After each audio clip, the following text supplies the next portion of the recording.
I'm WG and this is a CZN character showcase. 5 days people, that's all that's left. MEI is today's target, and for those of you that have either watched Slime, the anime with the blue slime, you know who I'm talking about, or have played Epic 7 and seen the collab, she should remind you of MEI, the unit from the design and like as a whole. But without further ado, let's get into the combat motion. Our main goal here is obviously to enjoy the ride and then also to see if there's any changes in the cost of her cards as well as the cost of her ultimate, because that is mostly what we can glean here.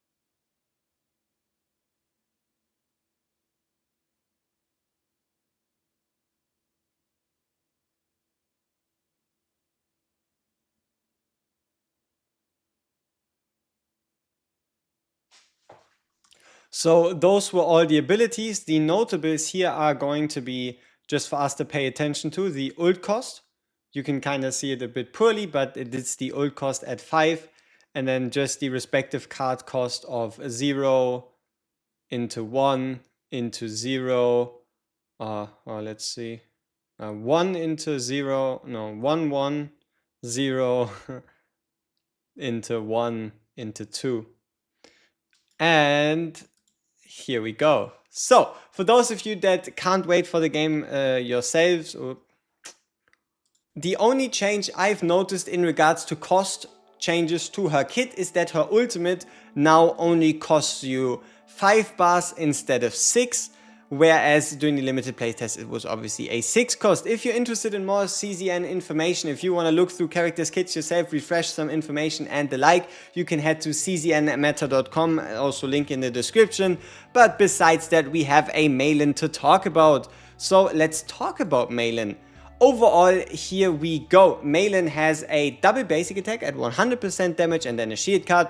Pretty normal for a DPS in general. And then already the first starting card, the Jewel of the Flame Dragon. Jewel of the Flame Dragon has the unique tag, meaning you cannot clone this card, so you cannot have it multiple times in your deck, whereas the upgrade tag stands for a card you only play out once and then it's passive. And the Outbreak of War effect is that whenever you start a fight, this card will naturally appear in your hand, meaning you'll always have this effect active no matter what, so long as you invest the 1 AP. And what it does is it increases attack card damage by 40%. Pretty good effect already. And then it also applies a stack of Passion Weakness every time you use an attack card. And what that means is Passion Weakness says any passion cards, so any cards with a red border or used from a passion combatant, will deal increased damage to the target's health bar, but also damage to the target's tenacity bar. The tenacity bar is below an enemy's health, and it's kind of like a break bar that you know from other games. And this break bar is split into certain sections, and if an enemy is weak to passion, the break bar gets broken faster, I guess you could say. If you break a break bar, you increase your AP by 1. That is how the break bar works, and then there's also multiple interactions with that, as you'll also see in the future from MEI herself, because she's all about that breaking life. Here we have the Rising Dragon Spire, which says damage 100%, Ember 2. Now, what is Ember? Ember is this right here. Ember is a debuff that says enemies take 30% damage either from the hit that breaks them or their tenacity bar, or while they are broken, which they'll be for a whole turn should you break the tenacity bar, and then they take 30% extra damage. Every time this 30% extra damage is used, it reduces in one stack. Should the stacks go to 0, the effect is obviously inactive. Then you also have the combo effect. The combo effect means if you play an attack card from a different combatant that is not MEI, this card is going to automatically activate and also activate its special effect.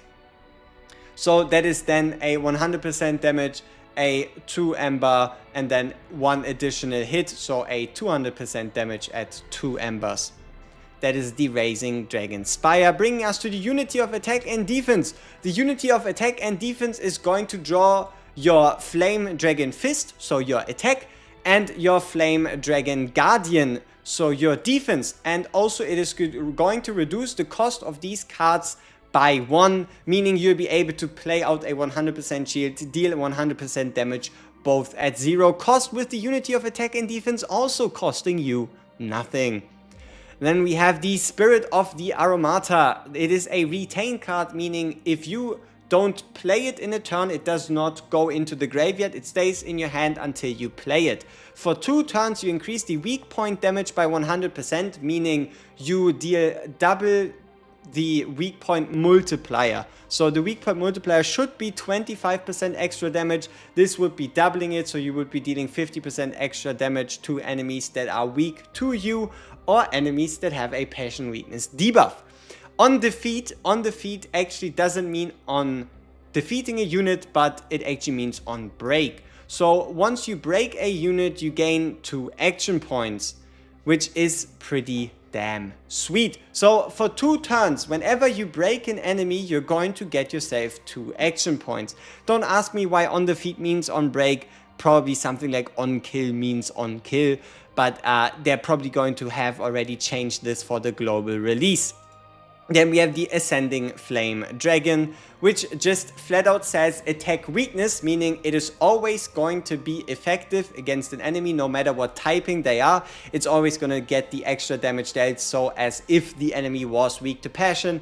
It deals 300% damage, and destroy should be if you break an enemy, right? If you break an enemy, you retain the embers, meaning that the ember stack is not going to get lost through the hit of Ascending Flame Dragon. I know, quite a mouthful, but I hope this became clear. And then here we have it, the ultimate. As you can see, it's a 6 cost, which is now a 5 cost, and the ultimate was a point of contention after the limited playtest, in that it does say for 1 turn critical chance plus 100%, critical damage by 200%, but it didn't really do what it said. So this is most likely the thing that's actually going to change, whereas her base cards should mostly stay the same, if only potentially with some slight tweaks. Now this brings us to the Epiphanies, the extra upgrades that you can make to a Jewel of the Flame Dragon. The first one just flatly increases the attack card damage by an additional 20%, whereas the second one says when using an attack card, you deal 1 tenacity damage to the target. As we've already briefly talked about it, the tenacity bar between an enemy is split into sections, and usually if you do an attack, you like take off 25%, 30% of a bar, and 1 tenacity damage is 1 whole bar disappearing, and that is every time you use an attack card. Then with the third one, whenever you use an attack card, you apply 1 stack of Ember, this thing down there, and also 1 stack of Passion Weakness, meaning Passion cards are effective, or the target is now weak to Passion for 1 turn. Then here you permanently increase the critical chance by 30% for the whole duration of the fight, and should you hit critical, you take away 1 tenacity bar and the target gains 1 ember. So this 4th card is definitely something to be kept in mind. That is a huge buff. And then the 5th one is that it also loses it, this is very important, it loses the unique tag, meaning you could clone this card should you so desire. And what it says is, if you break an enemy, so after reducing the tenacity bar to 0, you're going to do an additional 300% damage to said target, which would then also interact with the ember stacks. Rising Dragon Spire also has Epiphanies, and this is just the combo mechanic, meaning that should you play someone else's card, this card now triggers 2 additional hits, so 300% damage total rather than 100. Here it's just 50% more damage, 1 more ember stack. This one is overall 150% more damage, 1 more ember stack, loses the combo effect, but makes your next passion card used gain 1 additional hit, so any cards with this red border. Here you deal 3 hits of 70% damage, so 210% total, which can work well with Morale. Morale is this game's attack buff, and what it does is it increases a multiplier by plus 20% additively. So it just adds 20% on top rather than multiplying it by 1.2. What that means is, for example, if you have 1 stack of Morale, this is all of a sudden now a 90%, which means it's going to deal 90 times 3, so 270% instead of 70 times 3, which would be just 210. So it's a 60% gain, right? 3 times the 20% from Morale. Then here you have the 2 cost, deal 150% damage, and for 1 turn you gain 1 extra hit by the number of passion cards used. Now there's 2 ways this could be interpreted. Number 1, this means that for 1 turn every passion card you use hits 1 additional time. Or for 1 turn, every passion card you've used makes this card itself hit 1 more time. So for example, you use 5 passion cards, all of a sudden Raising Dragonspire hits 5 additional times. It's a bit hard to say with the way this is worded, but it is, yeah, honestly it could be anything at this point. Here we have the Unity of Attack and Defense Epiphanies, in that the first says increases its damage and shield gain by 50%, meaning that you're going to get a basic card dealing 150% damage and a basic shield shielding you for 150%. The second one actually turns unique, so unclonable. It allows you to draw 2 cards and then reduce the cost of those 2 cards by 1, which is pretty damn overpowered. Makes me wonder why there's no exhaust on this card, meaning you would only be able to play it 1 time, but you can pretty much play this card as often as you pull it. Next up, this one would be you draw your basic cards 2, and then you can select up to 2 cards in your hand to exhaust. If you exhaust a card in your hand, that means it goes into the not even into the graveyard, it goes into the banished pile, so you won't see this card ever again for the whole duration of the fight, even if you go throughout your whole deck. As well as you also gaining Morale 2, which is the buff we've talked about, so it would be a 40% multiplier increase to any multipliers. And then Resolve 2 should be increased shield gain by 20% and then times 2, so shield gain increased by 40%. And this is for 1 turn per card, and that just cuts off, so it is what it is. Then here we have obviously the cost increase to 2, or here cost increase to 1. You draw your basic cards 2, you reduce the cost by 1, but you increase the damage and shielding by 200%. So you draw your basic attack 1, which is going to deal 300% damage, and then you draw your shield card, which is going to shield you for 300%. And then another unique card. This is a upgrade card, so once again a passive, increases your damage and shield gain by 70%. What the fuck? Like, just straight up. Okay, yeah, sure. Like, why not? LIN has some nasty cards, honestly. Spirit of the Aromata Epiphanies. So, for the top effect stays the same. The only thing is at the bottom. Next card used deals plus 50% damage. So, the card you play after this just does 50% more damage. Here, you just increase the damage by 100%. For the weak point, and then if you break someone, you get 3 action points. That can be really useful, especially if you remember Selena. You know, at this point we might as well just quickly swap over, give you a bit of a rundown again, and that is Selena herself. She has also a lot of tenacity interaction, like for example when you perform an extra attack you deal 1 tenacity bar of damage. You have these marks, which just allow you to pretty much deal extra attacks. Mark means whenever you use an attack card, Selena will also attack. Selena, she is also a passion unit. So the synergy there is absolutely, yeah, it is absolutely a thing between LIN and Selena. Selena overall a really strong 4-star. And then, yeah, let's get back to the Spirit of the Aromata.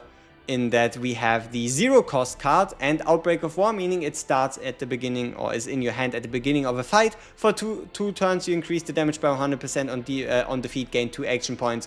So it's pretty much just you can start your turn with this, you can start your fight with this.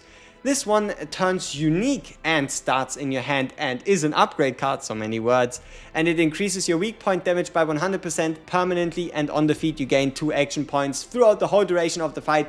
No questions asked, absolutely bonkers. And then lastly, for 2 turns, you deal weak point damage increased by 100%, and on defeat gain action points too. So it's just, let's see, increase your weak point, for 2 turns, increase your weak point damage by 200%. Honestly, I'm wondering why the hell, yeah, see, for 2 turns, increases your weak point damage by 100%. And then the 5th card is for 2 turns, weak point damage increases by 100%. Honestly, I don't see it. But yeah, so now that we're through with one of, if not the most potent offensive character in this game as of this moment, there's also something that's obviously going to make her even stronger, and that is both the potential and the awakenings. On the note of potential, the most important part you should care about in the beginning is the fact that it's going to add Ember to your basic attack, meaning she'll also inflict 1 stack of Ember with the 2 of her basic attacks, whereas the rest is something that you're going to unlock over time anyway, and something I'll update whenever I get the time to do so, obviously also with ratings and whatever.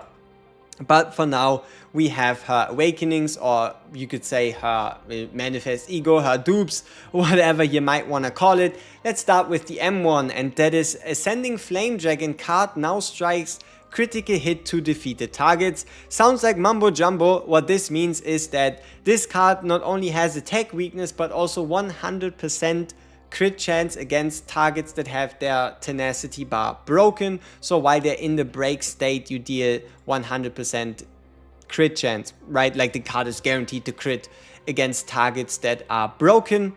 Then the second one is when Mei Lin deals damage with her card, she inflicts a Dark Spot 1 on the target. Now you might be wondering, what the hell is Dark Spot 1? There was no additional information given for this awakening, but what I can tell you is that most likely it's again a translation misfix, in that it's going to be applying 1 stack of Ember. So whenever Mei Lin deals damage with any of her cards, she's going to also inflict an extra stack of Ember. That's just the only thing that really makes sense. Now, the 4th copy is going to be that Flame Dragon's Ascending effect, which adds an additional hit for the next basic attack cards, now applies to the next 6 cards, Wars 4. Now, this is very interesting, right? This says Flame Dragon Ascending's effect.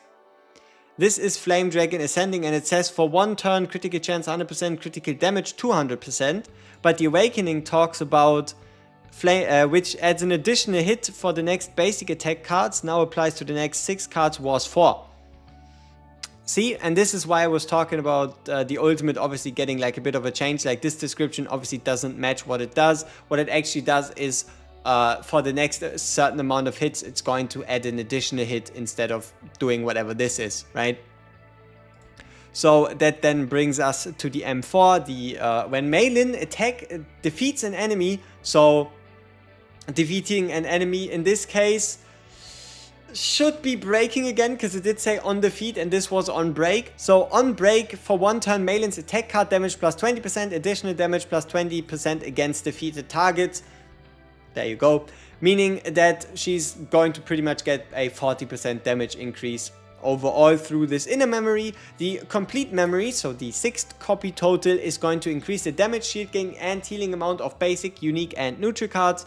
Basic cards are the first 3, unique are the last 5, and then neutral cards are cards you can earn yourself in runs. Those are all going to deal 6% more.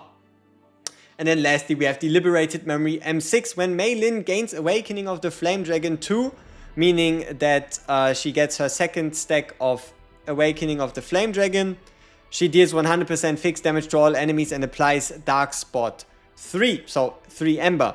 So 100% fixed damage to all enemies and 3 Ember should you be able to break 2 units with Mei Lin's attack. Because breaking 1 unit gives you Flame Dragon 1, breaking a 2nd unit gives you Flame Dragon 2. Flame Dragon disappears after 1 turn, so to trigger the M6, you need to trigger the M4 twice. And this is Mei Lin. Now, something else I can show you is already the fact that there is partners. Yep.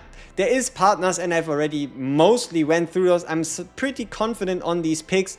Like, for example, how Scarlet says that if the card used immediately before was from the assigned combatant plus 50% card damage, stacks up to 2 times.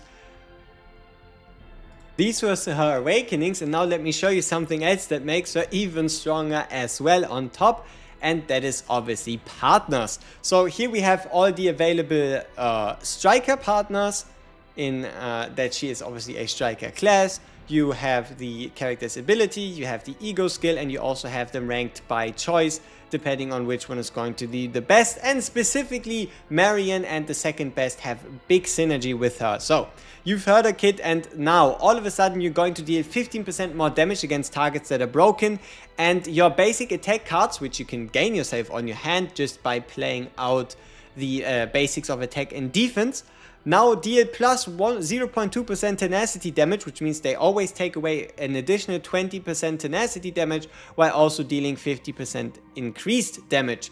You can then use the ego skill to deal 250% damage and also remove one tenacity bar, which in my opinion makes her choice one, because it's just you working towards reaching that break state. Or Priscilla, if you're running a lot of break, Priscilla herself increases the damage dealt to targets in a break state by 25%, so an additional 10%, as well as also dealing 250% damage and applying the weakness attack tag, meaning that the card always is treated as the enemy has a weakness to it, to one assigned combatant's random attack card in hand, which you can obviously manipulate by playing out all your other attack cards and then triggering this skill. Then on the other hand, we also have Scarlet. Scarlet is more of a LIN card, but if the card used immediately before was from the assigned combatant plus 15% attack card damage, this mainly means that you only would want to play out MEI LIN cards, but it's still a very, very potent effect, while also allowing you to buff the combatant's attack card per buff owned. So if you have a lot of buffs, which you can also gain through MEI LIN, it's a lot of damage. And then you have Lillian, which is just a unit for cards with a cost of 1 or less. Then Ritoshka with the cards for cards of 2 or more, which she only has 1 of. So Lillian as your best 4-star option. And then Douglas, you only use them until you get either Ritoshka or Lillian, because they're just better. Alright, I hope this wasn't too much for you. I hope you're looking forward to the game, and it's pretty much only 4 days and some hours. It is getting exciting.